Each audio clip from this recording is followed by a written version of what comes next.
Hello, ഇപ്പോൾ back to school craft part 2 നമ്മൾ name slip ഉണ്ടാക്കിയിട്ടുണ്ട്.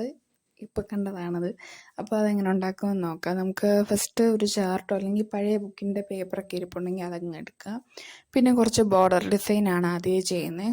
ഇങ്ങനെ വരച്ച് ഇങ്ങനെ ചെയ്ത് കൊടുക്കണം. അപ്പോൾ ഇത് തന്നെ ആയാൽ മതി, നമ്മുടെ സംഭവം സെറ്റ്. ഇനി കുറച്ച് ക്യൂട്ടാവണമല്ലോ. അപ്പോൾ നമ്മളൊരു പെങ്കിനെ വരച്ചെടുത്തിട്ടുണ്ട്.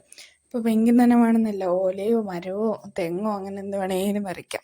അപ്പോൾ കുറച്ചുകൂടെ ക്യൂട്ടൊക്കെ ആയിട്ടുള്ള ആനിമൽസ് വരയ്ക്കണമെങ്കിൽ നമുക്ക് പിൻട്രസ്റ്റിൽ പോയിട്ട് നമുക്ക് അതൊന്ന് ഡൗൺലോഡ് ചെയ്തിട്ട് പേപ്പർ കോപ്പി ആപ്പിൽ പോയി സൈസ് ഒന്ന് അഡ്ജസ്റ്റ് ചെയ്ത് ലൈറ്റ് ഡിമ്മാക്കി കൊടുത്തു കഴിഞ്ഞാൽ നമുക്ക് വരയ്ക്കാൻ വേണ്ടി പറ്റും.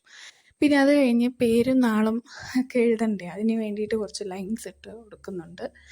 നെയിമെന്നും സ്റ്റാൻഡേർഡെന്നും റോൾ നമ്പറിനും അതൊക്കെ എഴുതി കൊടുക്കുക. പിന്നെ സ്കൂൾ അത് അത് എഴുതാൻ വലിയ താല്പര്യമില്ലാത്ത ആളാണ് ഞാൻ.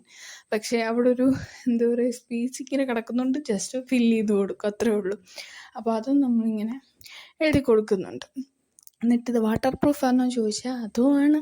അങ്ങനെ നമ്മൾ മൈമെലഡീനെയൊക്കെ വരച്ചെടുത്തിട്ടുണ്ട് കേട്ടോ. അപ്പോൾ വാട്ടർ പ്രൂഫിന് വേണ്ടിയിട്ട് നമ്മൾ സെല്ലോ ടേപ്പ് വാങ്ങിയിട്ടുണ്ടായിരുന്നു. എൻ്റെ സെല്ലോ ടേപ്പ് സ്റ്റിക്കർ ബുക്ക് ചെയ്തപ്പോഴേ അങ്ങ് പോയി. അപ്പം എയർ ബബിൾസ് ഒന്നും വരാതെ നമ്മളതൊന്ന് ഒട്ടിച്ചെടുക്കുക. അപ്പോൾ സംഭവം സെറ്റാണ്. അപ്പോൾ ട്രൈ ചെയ്ത് നോക്കാൻ മറക്കണ്ട.